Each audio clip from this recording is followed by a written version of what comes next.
कहानी शुरू करने से पहले आप सभी लोगों का हाथ जोड़कर बहुत बहुत शुक्रिया जो आपने हमें इतना प्यार दिया, हमारे सभी वीडियोस को देखा और लाइक कमेंट किया।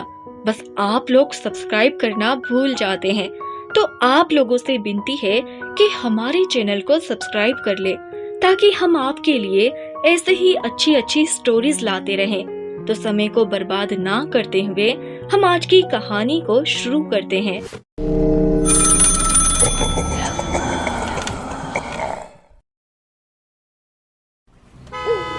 सुनसान सड़क पर अंधेरी रात में एक गाड़ी अनियंत्रित होकर सड़क के दोनों ओर लहरा रही थी। माधव को कुछ भी नहीं समझ आया कि कैसे गाड़ी को कंट्रोल करे। अचानक हुए इस गाड़ी के ब्रेक फेल से माधव और उसकी पत्नी दोनों ही कार में परेशान हो रहे थे। अचानक गाड़ी के सामने एक महिला और एक बच्चा आ गया। माधव कुछ कर पाता उसके पहले ही कार अनियंत्रित होकर उन लोगों से टकरा गई। सुनसान जंगल में अचानक हुए एक्सीडेंट की चीख सुनकर जंगल में चमगादड़ उड़ते हुए वहां आ गए और झटके से कार रुक गई। माधव उस महिला और बच्चे की मदद करने के लिए जैसे ही कार से उतरा तो हैरान रह गया। सड़क पर कोई भी नहीं था, यहाँ तक कि कार पर भी एक्सीडेंट का कोई नामो निशान नहीं था। माधव आसपास उन लोगों को ढूंढने की कोशिश करने लगा। तभी अचानक बंद कार चलने लगी और धीरे धीरे खाई की ओर बढ़ने लगी। उसमें बैठी उसकी पत्नी जोर से चीखी। माधव ने हाथ बढ़ाकर कार को रोकने की कोशिश की मगर कार खाई में गिर गई। नहीं! माधव, क्या हुआ? तुम क्यों चीखे? अपनी पत्नी मोनिका की आवाज सुनकर माधव ने तुरंत आंखें खोली और देखा तो वो अपने बेडरूम में ही था। इतना डरावना ख्वाब देख माधव की हालत खराब हो गई थी। उसके चेहरे पर पसीना आने लगा। माधव, हुआ क्या है? एसी चल रहा है, उसके बावजूद तुम्हारे चेहरे पर इतना पसीना। तबीयत तो ठीक है ना? कहते हुए मोनिका ने उसके सिर पर से पसीना पोंछा और उसे पानी पीने के लिए दिया। कुछ समझ नहीं आ रहा मोनिका, ये सब क्या हो रहा है? उस रात के बाद से डरावने ख्वाबों ने मेरा पीछा नहीं छोड़ा है। तुमसे कितनी बार कहा है उस रात के बारे में भूल जाओ, मगर तुम आज भी उस रात को याद करके परेशान हो जाते हो। शायद इसीलिए उस रात से जुड़े हुए ख्वाब तुम्हें आते हैं।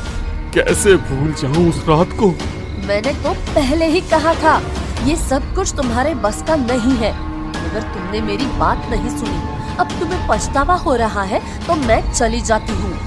माधव ने तुरंत उसका हाथ पकड़ा और उसे बनाने के लिए अपनी ओर पलंग पर खींच लिया। मोनिका, तुम कैसी बातें करती हो? तुम्हारे बिना जीने का सोच भी नहीं सकता। तुम्हारे लिए ही तो मैंने इतना बड़ा कदम उठाया था। माधव और मोनिका पिछले 5 सालों से ऑफिस में साथ में काम कर रहे थे। माधव के घरवाले इस रिश्ते के खिलाफ थे। उन्होंने माधव की शादी अपनी पसंद की लड़की से करा दी। माधव पहले तो इस रिश्ते के खिलाफ था, मगर जब घरवालों ने जायदाद से बेदखल करने की धमकी दी तो माधव शादी के लिए मान गया। मोनिका माधव से नाराज हो गई। माधव, तुम तो गांव की गवार से शादी करके आ गए। तुमने मुझे धोखा दिया है, मगर ये मत सोचना कि मैं तुम्हें ऐसे ही छोड़ दूंगी। तुम्हारी हरकत के लिए तुम्हें कोर्ट में घसीट कर लेके जाऊंगी। तुम कैसी बात कर रही हो मोनिका? मैं तुम्हें छोड़ नहीं सकता हूँ। वो तो घरवालों के प्रेशर में आकर मैंने इस लड़की से शादी कर ली, मगर इसका मेरी जिंदगी में कोई भी अस्तित्व नहीं है। मेरे लिए तो तुम ही सब कुछ हो। मुझे बस कुछ दिनों का समय दे दो, मौका देखकर इसे अपने रास्ते से हटा दूंगा। कहा जाता है कि अच्छी सोच को पूरा होने में समय लगता है, मगर बुरे इरादे जल्द ही पूरे हो जाते हैं। ऐसे ही कुछ माधव के साथ हुआ और उसे जल्द ही एक मौका मिला। गांव पर उसके पिताजी की तबीयत खराब हो गई। उन्होंने जल्द ही उसे मिलने के लिए बुलाया था। माधव देर तक ऑफिस में काम करता रहा और घर आकर अपनी पत्नी को कहा, रितु, हमें जरूरी काम से गांव के लिए निकलना होगा, तुम तैयारी कर लो। उसकी पत्नी रितु तुरंत उसका कहा मान के तैयार हो गई और दोनों कार से गांव के लिए निकल गए। पीछे पीछे मोनिका भी आ रही थी। शहर की सीमा से बाहर निकलते ही जंगलों के बीच जाकर माधव ने अपनी कार रोक दी और कार खराब होने का बहाना कर कार से उतर गया। पीछे से रोती हुई मोनिका की कार ने माधव की कार को जोरदार टक्कर मारी, जिससे माधव की कार सीधी खाई के अंदर गिर गई। अगले दिन पुलिस को रितु की लाश खाई के अंदर से मिली। माधव और मोनिका दोनों ही बहुत खुश थे। अब घरवाले भी उनके रिश्ते के लिए मान गए थे। दोनों ने शादी कर ली। मगर कुछ दिनों के बाद ही माधव को अक्सर इस तरह के सपने आने लगे। वो मोनिका को खोने के डर से घबरा रहा था। कुछ दिनों के बाद जब माधव ने एक दिन न्यूज़पेपर उठाकर देखा तो जिस जगह उन्होंने रितु की हत्या की थी उसी सड़क पर एक प्रेमी जोड़े की मौत हो गई। इस हादसे की खास बात ये थी कि वे दोनों पति पत्नी नहीं थे, बल्कि पति अपनी पत्नी को धोखा दे रहा था और दूसरी लड़की के साथ घूम रहा था। सोशल सड़क पर हुए इस हादसे के बाद एक दो और ऐसे ही हादसे रात के वक्त हुए।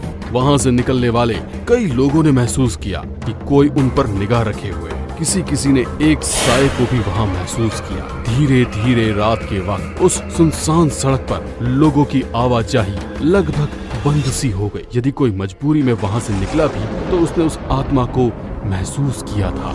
समय के साथ उस सुनसान सड़क पर मनहूसियत बढ़ती ही जा रही थी। माधव और मोनिका जब भी उस सड़क पर हुए हादसे के बारे में सुनते तो उन्हें रितु की यादें ताजा हो जाती। दोनों की जिंदगी भी दहशत में निकलने लगी। एक रात अचानक ही माधव के माँ के मरने की खबर आई। माधव को हर हाल में रात को ही गांव के लिए निकलना था। मोनिका, हमें इसी वक्त गांव के लिए निकलना होगा। अभी रात को क्यों?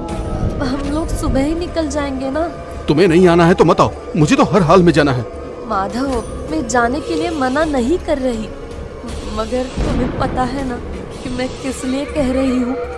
हमें उसी रास्ते से निकलना होगा जहाँ पर हमने। कहते हुए मोनिका चुप हो गई। उसकी आंखों में डर साफ नजर आ रहा था। उसकी बातें सुनकर माधव भी पास रखे सोफे पर बैठ गया। फिर कुछ देर बाद उठकर कमरे में घूमने लगा। कुछ देर सोचने के बाद वो तुरंत मोनिका के पास आया। क्या मोनिका, तुम्हें भी सच में लगता है कि ये सब काम ऋतु की आत्मा कर रही है? ये भूत प्रेत आत्मा जैसी बातों में मैं विश्वास नहीं करती, मगर कर्म लौट कर आता है। कभी सच में हमारे कर्म लौट कर आ गए तो? अब तो चाहे कुछ भी हो जाए, सच की तह तक तो जाना ही होगा। आज मौका कह लो या मजबूरी, रात को सड़क पर निकलना ही होगा। बताओ, तुम मेरे साथ चलोगी या नहीं? शायद आज सब कुछ साफ हो जाए। रोज रात को आने वाली डरावने ख्वाबों से तो कम मुक्ति मिलेगी। कुछ देर सोचने के बाद मोनिका माधव के साथ जाने को तैयार हो गई। माधव और मोनिका दोनों रात के वक्त कार से गांव के लिए निकल गए। थोड़ी दूर चले ही थे कि अचानक मौसम खराब हो गया। तेज हवा सड़क की धूल मिट्टी उड़ा रही थी, जिसके कारण गाड़ी चलाना मुश्किल हो रहा था। तभी हल्की हल्की शुरू हुई बारिश तेज मूसलाधार बारिश में बदल गई। हवा के साथ गिरने वाला पानी इतना तेज था कि माधव को गाड़ी साइड में खड़ी करनी पड़ी। कार के वाइपर में गाड़ी के कांच साफ कर रहे थे।